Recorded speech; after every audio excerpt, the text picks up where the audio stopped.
Karachi international airport کے قریب خودکش دھماکہ۔ اتوار کی شام کراچی کے بین الاقوامی ہوائی اڈے کے قریب ایک خودکش حملے میں 2 چینی شہری ہلاک اور 1 زخمی ہوا۔ پاکستان میں چین کے سفارت خانے نے پیر کو کہا کہ حالیہ برسوں میں چین کے اہلکاروں اور ملک میں سرمایہ کاری کے خلاف تشدد کے سلسلے میں تازہ ترین واقعہ ہے۔ جائے وقوع پر موجود امدادی کارکنوں کے مطابق کم از کم 10 دیگر زخمی ہوئے، جہاں ایک زبردست دھماکے سے کاروں کو آگ لگ گئی اور اس کی آواز پورے شہر میں سنی گئی۔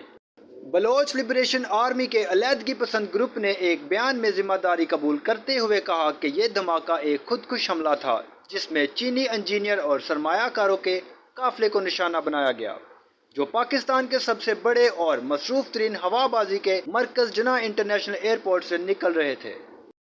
چینی سفارت خانے کا کہنا ہے کہ حملے میں الیکٹرک پاور کمپنی کے چینی عملے کو لے جانے والے قافلے کو نشانہ بنایا گیا۔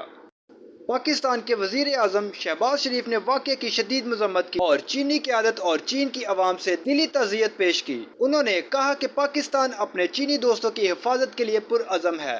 ہم ان کی سلامتی اور بہبود کو یقینی بنانے کے لیے کوئی کسر نہیں چھوڑیں گے۔ معلومات کا قابل اعتماد ذریعہ CRC۔ جڑے رہیں CRC کے ساتھ۔